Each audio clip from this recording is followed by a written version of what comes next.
Life is good 13. 13 love to y'all. You are creation 13. Um, Today I want to talk to you about energy, about the life force energy that surrounds us daily, not only on Earth but through the universe. And this energy is explained through ancient texts. Not only is it explained through the Bible, but it's explained through every single religion around the world. Um, and the majority of the um, Bible's history is related to the Sumerian history. And I've been doing research on this for a little while, trying to pinpoint some things, because Sumerian is, or at least the gods or deities that are mentioned in there, really form a sense of life, a sense of adventure. Basically, their story is what we go through in life daily, if that makes sense. So basically, I got myself a little note thing here, and basically what I did is I wrote down all of the names that made sense for this video in my research. Um, so basically, I wanted to mainly discover who Anu was and Abzu. Those are the two main ones. And of course, their connection is also with Enlil, Enki. Um, Enki is cross ties with Kai. Um, and it also tied in with Inshar, Kishar. Um, let's see. Some of these I can't pronounce them correctly. But we got Nan Hurasag, something like that. Ninma, which is also Nintu. Shasuru, Ninsar, Enlil, Taimat. Those are basically the ones that I'm going to talk about in this video. And each one of those characters obviously has a story. And what I always try to tell people about stories is you have to look deeper within the story. Never just take something as 100% truth. Just like I said with my videos, it's only half truths. And it's always going to remain half truths because you have to discover the rest of the half to it. Because we can't hold your hand and we can't say, oh, hey, do this, this, this, this, and this. You got to figure it out for yourself. Which, just like myself, I did research. So basically, the names that I just named, they all have significant meanings. They're not just names, they are meanings. And when you read the stories and you read the meanings to them, it forms into something totally different, at least from my perception.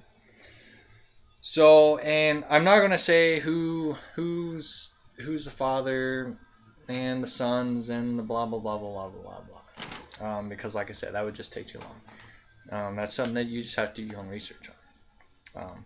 So anyways, we will start off with Anu. And Anu translates into sky, which you have to remember throughout history, our ancestors wrote on walls and wrote in tablets, and they were very smart in how they did it because they tried to make it as simple as they could. It's not meaning that they were simple in intelligence. They were just simplifying things because they were aware that the earth shifts and changes and renews itself. Was it like every 65,000 years or something like that? It rechanges itself. So what they wanted to do, since they knew that humanity or whatever form of being was on here, they could go by what they found in the translations, if that makes sense.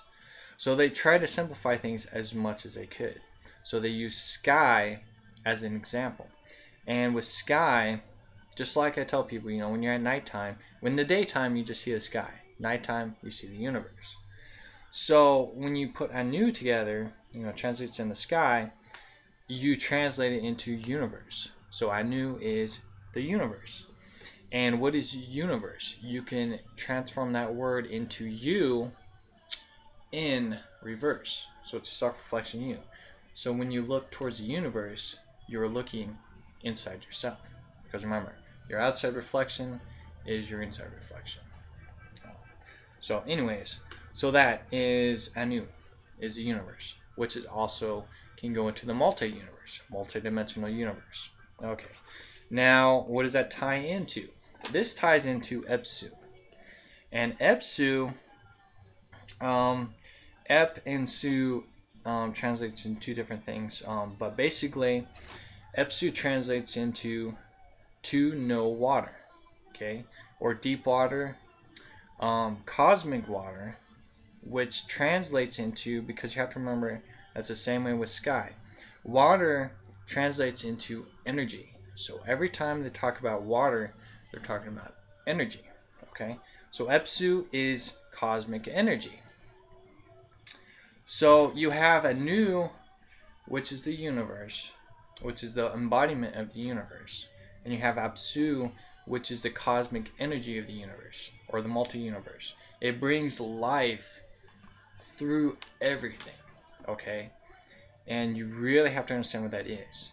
And it also ties into dark matter, or the synergy of the universe, okay? Because we have light energy and dark energy.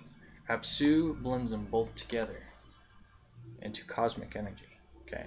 Remember, light energy, dark energy is cosmic energy. So, anyways, so you bring those two together. That is the main essence of our state of being through the universe. It is life. It is what the perceived God deity is in the Bible. Okay, so God in the Bible, not all of it, because remember, God is plural. But what religion pinpoints God is the same aspect that pinpoints anu and Abzu, okay? Because they are one and the same, and it is the cosmic body and energy that makes everything what it is. So, with that being said, you understand the cosmic energy and the embodiment of the multi-universe. Now, here's where things get pretty cool. So you get the kids or whatever, so on and so forth. It could be mixed around. But anyways, you got Enlil. And Enlil, they cut that word in half as well. But basically, Enlil is air. En from Enlil is Lord. Okay. And then Lil is wind. Okay, so that's how you get Enlil. So Enlil is Lord of the wind, or it can also be Lord of the storm. But you translate that farther, okay, because what is wind? Wind is energy. Wind is breath. So when you translate Lord of the storm, you get the energy of breath, okay? And what is breath? Breath is also energy. And what is energy? Abzu, okay? So when you breathe in and out, that is Abzu energy. You're breathing it in and out, in and out. And, becoming aware of that, we are in control of how we focus our energy and how we bring forth our energy into the world, into the universe. Okay? So that's Enlil. So that's energy of breath. This is why breath is so important, because it's the very existence of our being is energy. And we share energy with everyone because this brings that oneness state of being. And then this also ties into Inky. Okay, and Inky translates into water, and it also translates into the energy of life. So Inky and Enlil are one and the same, okay? Because water, like I said with Abzu, is when you're in your human state or your avatar state of being, you are living in the Inky state of being, the energy of life, you know, because Enlil is the energy of breath, Inky is the energy of life, okay, which is also water, because our body, what is 98% water, something like that. So it's the energy of life when you're in avatar body. That's Inky energy. Okay, and then we have Kai, because Inky, Ki is earth, so Kai. You know, it's like you hear about in China or Japan, you got your Kai or you got your Chi, okay? And that translates into earth. And this is where it's important to ground yourself with the energy of Kai. Because, you know, when we're in this avatar state of being, whatever form you're in, you're attached to the planet that you're currently on. So you have to draw forth the energy of the earth and work with a one state of being. With the earth, with the air, which is what Enlil, and you work with the energy of life, which is Inky. So Inky and Kai, you work together. You work simultaneously with all these energies together. You know, Abzu energy, Enlil energy, Inky energy, Kai energy. You know, you work with all this, and this is where it brings you to the Anu state of being, because it is you are the universe, you in reverse. So you're bringing all these essences into your being. All right, and let's see what else we have here. And this also brings into Inshar, which In means sky and Shar means axle. Okay, so Inshar is sky axle, which is what? Universal axle. And it also represents, universal axle. Okay, and Kishar, which is Kai, which is what? Earth, and the Shar is axle, so earth axle. So when you bring in Inshar and Kaishar, the sky axle and the earth axle, which is universal axle, and whatever planet you're on, Earth's axle, you get celestial poles. And what is celestial poles? This is also bringing forth the energy of Anu, the energy of Abzu, as well as the energy of the earth, of Kai, and Enlil, and Inky. It's bringing them all together. It's basically bringing this one state of being. So basically you start from your feet up, and you move up with that energy. And you move down with the Anu, Abzu energy, and then you move up with the Inky, Enlil, Kai, and Kishar energy. You know, and Inshar energy is up here.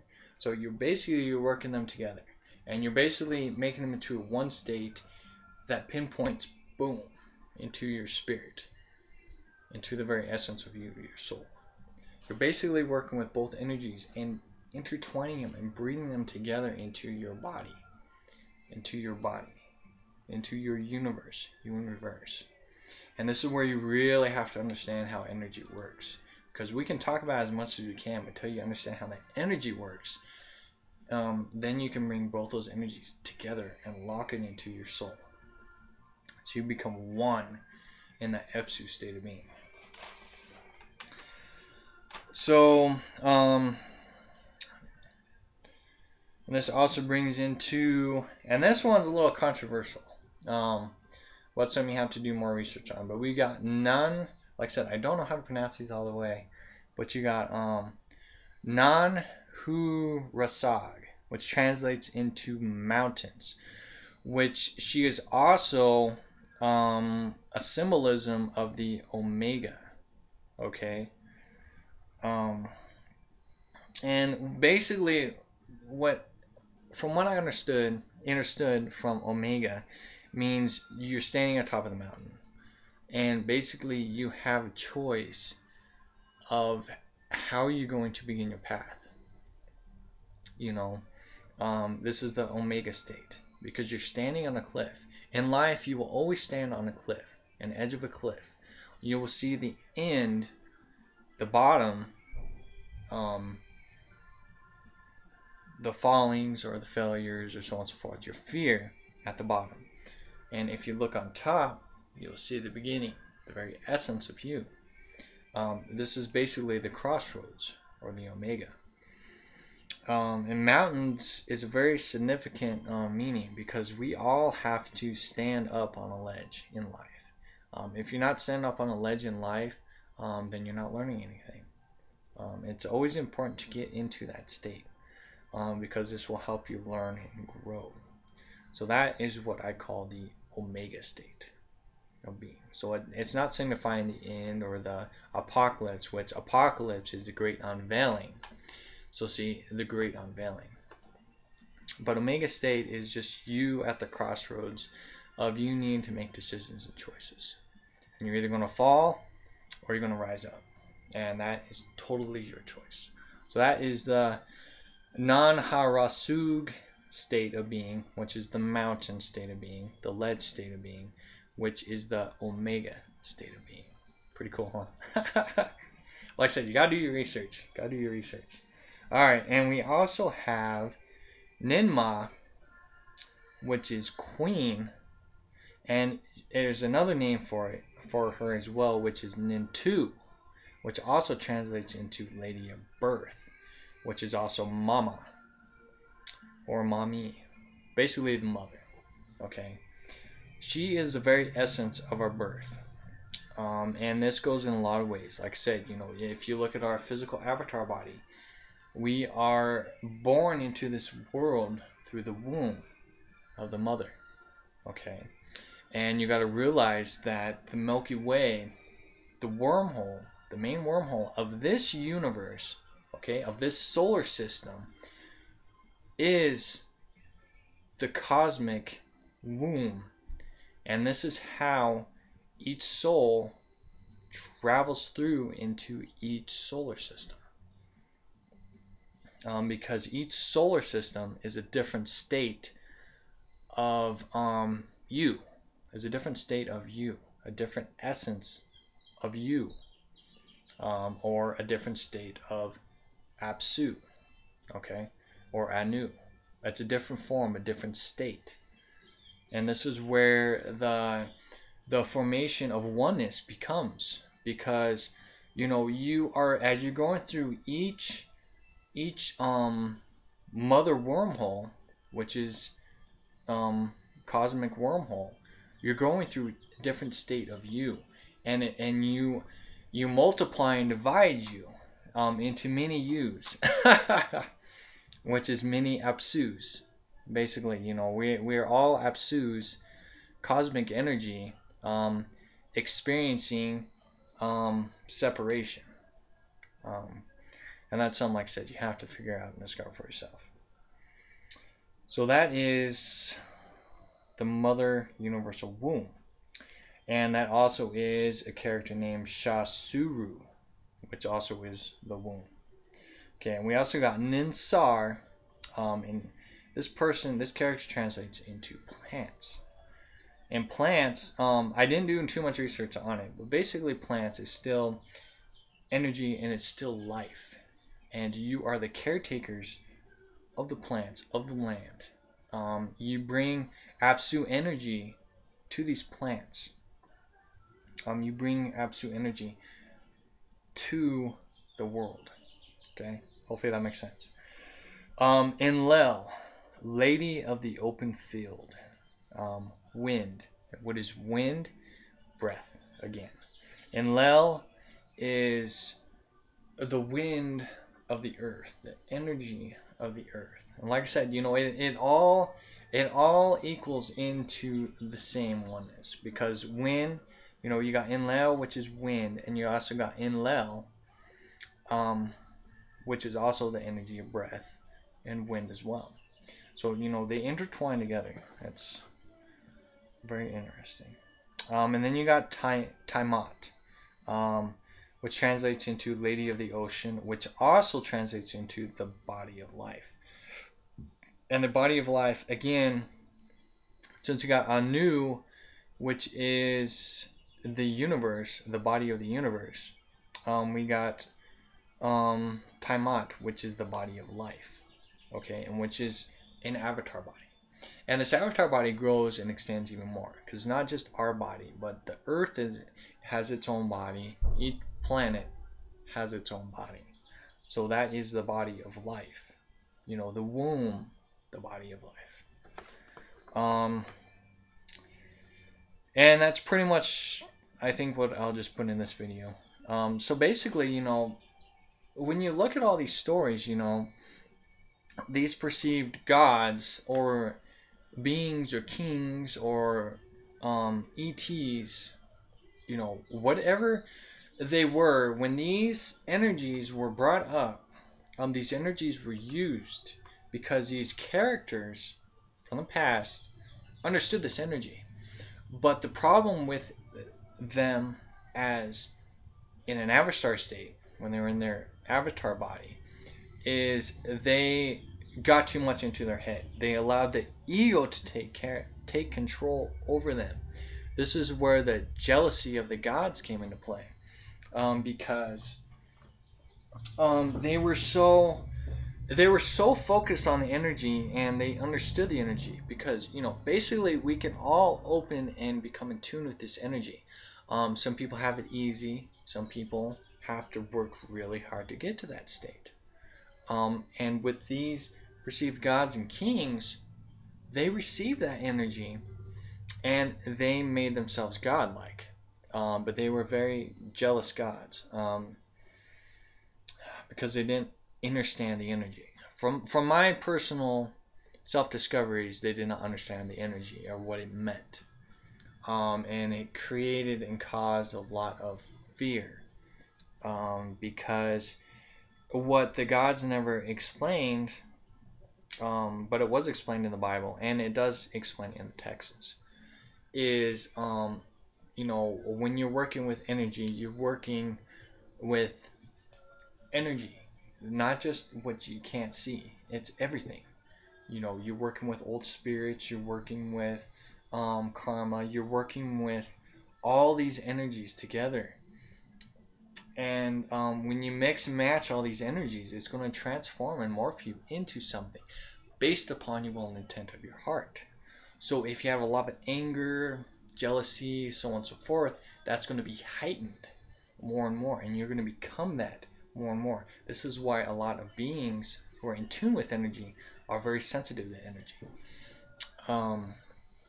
because it's a very chaotic state, because, like I said, you know, you have light energy and you have dark energy, and it's separated, and you have to learn how to intertwine them. So as you're intertwining, you're creating a lot of chaos and conflict within your universe, within yourself, as you're trying to clear out and cleanse and clean your body. And that's something you really have to really do self-maintenance on yourself, self-energy. Yeah, there's just so much to our life, and so much that we have not been taught, that's been lost, because we were taught this, but it was erased, which is what the dark ages was. Okay, and this is where, you know, you have to become more aware and do your research on, because the Vaticans and the Romans, so on and so forth, use this energy. This is what they use. This is what they draw. And if you do your research, you will find out and discover that this is what you are worshiping and praising, is these energies. Is that a good thing and a bad thing? No. And yes. Because there is no yo and there is no yes. It's how you use the energy, and are you using the energy? Because basically, if you're a pawn going, oh, okay, let me give my energy out to God. You know, they're telling you, give your energy out to God. Now, if you're aware of how energy works and vampires, um, there's going to be beings who know how to draw that energy and bring the energy to them, making them powerful and becoming these beings, okay? Or these energies, because they're tapping to this energy. And you can tap to this energy too, just like I said. This is our being right here. This is the multi-universe. This is our very existence, and this is what we have to train to become the master of not only this reality, but the master of our body, of ourself. And it's so much deeper than that. It really is. But I try to make things as simple as I can. So you don't want to worship these, okay? You want to work with these energies. You want to guide yourself through these energies. Never worship any idols. Never worship, anything. The only person you worship is yourself. And it doesn't mean, oh, I am better than you. It's the worshiping means is you're in that state where you love yourself, okay? You're in that state where you love yourself, but you're also in that state where you are becoming balanced, disciplined, and becoming into that mastery state so you can help others. Because you can't help others if you're not helping yourself. You cannot be a mess in life and try to help others, because all you're going to do is just bring your mess to them. So you have to master yourself. And that's why it's so important to learn of self, learn of energy, learn how the energy of the world works, learn how the energy of the universe works, of the cosmic universe. It's so important to learn that. And it's so important to learn on how energy works. And I'm going to talk about energy soon. But, energy is everywhere. Just like these little sparks. That's energy. And if you can pull all the energy through your whole state of being, okay, through your whole state of being, this is where it's very important. And, it's complicated to explain how that feels. Like I've said in previous videos, when you really have energy going through you, it feels like when you get goosebumps or that tingling sensation, like if you're hearing something like an awesome song or a good bass or something like that, you get that through whole tingling sensation through your whole body. Now, getting into that state is what you want to be. You want to learn how to control that energy and keep into that tingled state of being. Because when you're more in tune with that tingled state, it's going to make your ears ring, and it's going to make you more in tune with the energies of the universe and more in tune with what's going on behind the veil. Because like I said, there's a lot more going on than what you perceive you see. So I think I'll go ahead and end it on just kind of giving you an idea, okay? Because, basically, this is your body, and you want to make all that twinkling stars, all that energy through your whole body, and just start going up, just focusing on trying to get that energy up, just try to get the energy up through your legs and just continue upwards, and then get to there. This is where you want to, like I said, raise up the, hold on, we're going to raise up that Kishar energy, which is earth energy. You're going to raise up the Kishar energy to there. And then you want to raise up or raise down the Inshar energy down this way, which is also Anu and Abzu energy, and raise it down. So when you get to your soul, the state of you, it will begin that spiraling motion. And then it will start to create your Merkaba motion. And this is where you start getting your energy and your Merkaba, and then you learn more about your field, so on and so forth. It's all energy. So yeah. So anyways, I'm going to end this video on that. So, it's so very, very important to do your energy. Or, yes, it's important to do your energy, but it's important to do your research. And listen to your heart as you're doing research. And also become aware of fear as well, which is what false evidence appearing real. Because that's another key thing about listening to your heart is that your heart will bring in that false evidence appearing real, so you have to learn to master that. And when you get to that state, like I said, when you get to fear, that's where you're in the mountain state or the ledge state, where you're into the omega state, where you have to choose on what path you want to go. Are you going to fall into fear, or are you going to move up into a new Abzu energy? So yeah. So hopefully this will help you in some way, and this is going to help you become a better you. This is the most important thing, is to become a better you, a more positive, balanced state of you, because we want you to exceed and have a great time in life, because we all go through hardships in life, and those are trials and tests. The omega state. And you always want those, because what happens is that you learn and grow and develop. And this is going to help your energy grow as well. So, never bash if you have a bad day. Okay? Embrace your bad day, because you're learning and growing. Embrace your positive state. Embrace good days. Embrace bad days. Embrace negativity. Embrace positivity. Okay? And those are different energies. It doesn't have to mean action or a physical state. They're different energies. Okay? So just remember, balance is key. Working on yourself is key. And mastering yourself is key. Mastering these energies is the ultimate key to making your life better and more positive. So like I said, research, meditation, whatever state is going to help you become more aware of you and your heart space and your spirit is the path that you want to go down.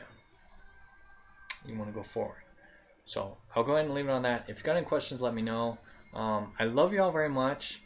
Love yourself. Shine bright. Be a positive influence to others and to yourself. So with that being said, I'll talk to you later.